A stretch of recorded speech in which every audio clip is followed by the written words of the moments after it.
Hello guys, Emmanuel from Geekception here, and today I'm going to be doing the 5-day review of the Acer Liquid Z680. Let's begin.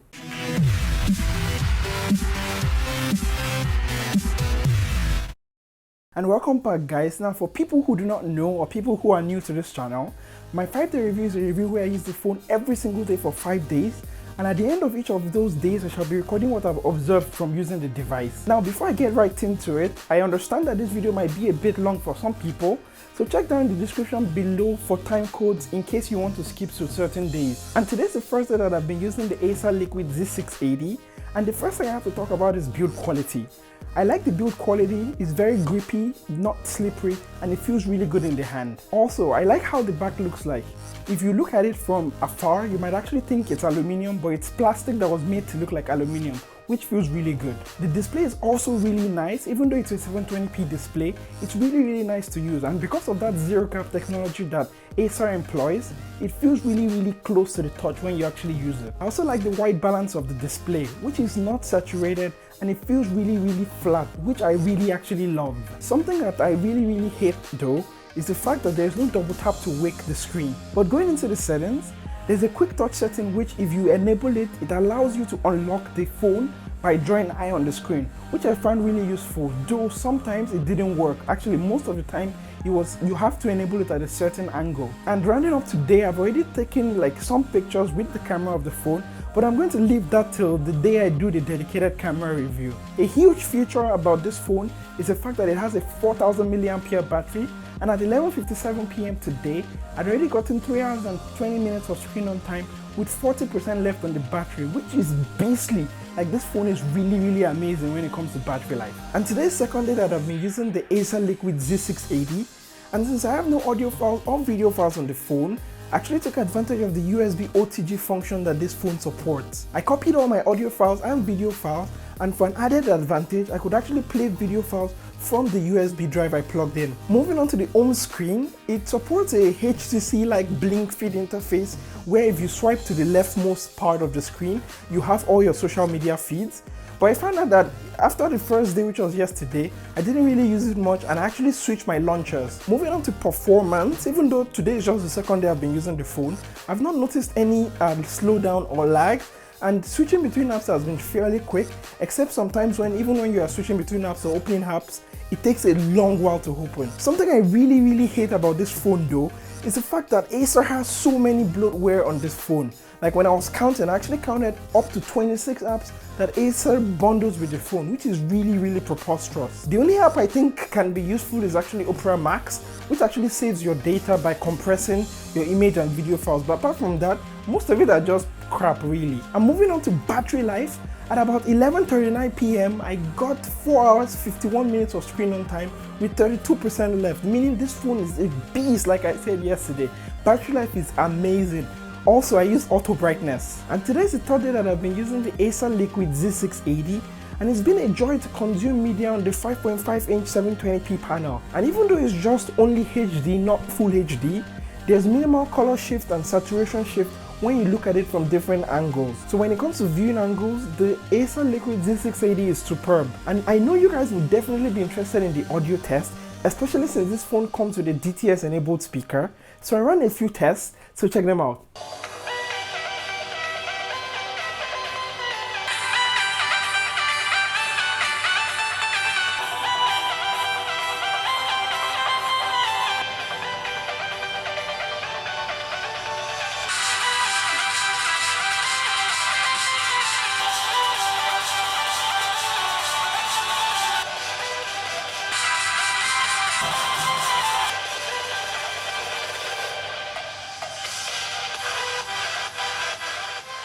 And coming back from that test, I would say that frankly I expected more from these speakers on the Acer Liquid Z680. Also, because of the position of the speakers on the back, it's really easy for the sound to get muffled when you place it on a surface like a table, and most especially like it's even worse on a bed. And to demonstrate that, of course I ran some tests, so check them out again.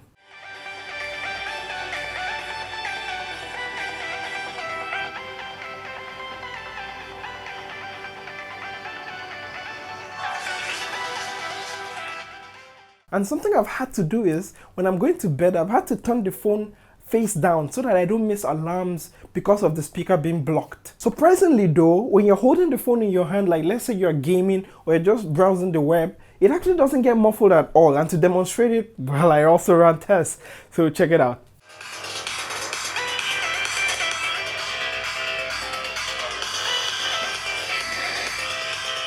And this phone, since it already has DTS branding, there are software tweaks that you can enable to actually help with the sound quality. And as usual, I ran some tests, so check it out again.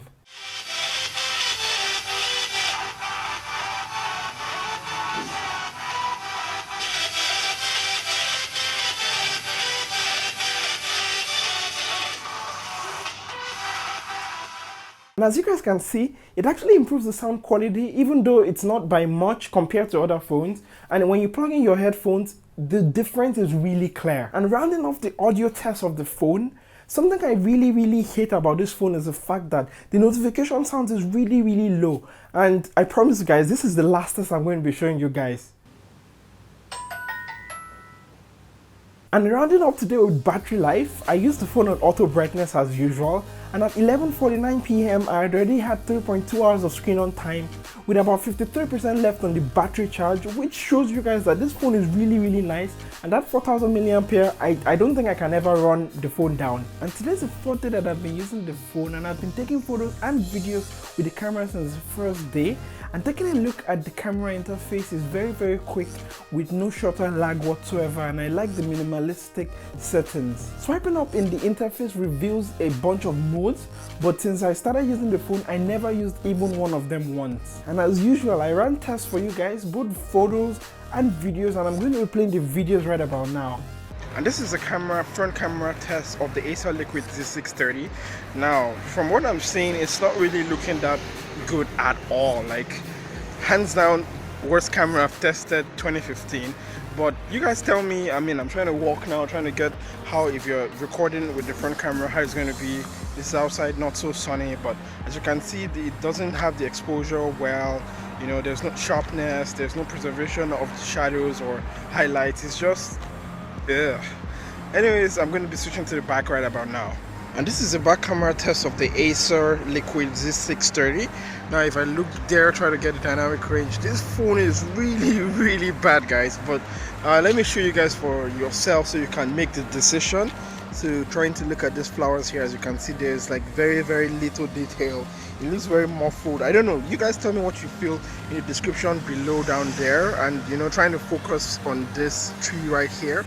I've run this kind of tests in on different cameras, and I can tell you that this is by far the worst I've ever tested. But I mean, that's what I feel. What do you guys feel? Let me know in the comment section down there below. And that has basically been it for a camera test of the Acer Liquid Z630. Taking a look at the photos that this phone produces, well, it does not improve either. The photos still look terrible, and it's just a really shitty camera. And most times when I was actually testing this phone since the first day, I've missed so many shots because the camera is just bad. I do not like this phone's camera at all. Like, if you guys can actually notice from the tone of my voice, the camera is bad. I'm rounding up today at about 11:56 p.m.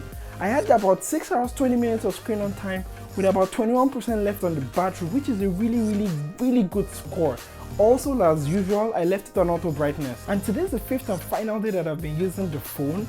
But something I noticed while using the phone as a phone to make phone calls is the fact that the sound is not that good from the speakers, and it sounds very muffled. A feature I did like, however, is the float color feature, where while you're making a phone call, you can actually float the screen and move it around so it doesn't block the way. And I've been playing games since the first day I got this phone, but something I've noticed is the fact that on graphically intensive games like Asphalt 8, it kind of tends to stutter, like actually not a little, by a lot.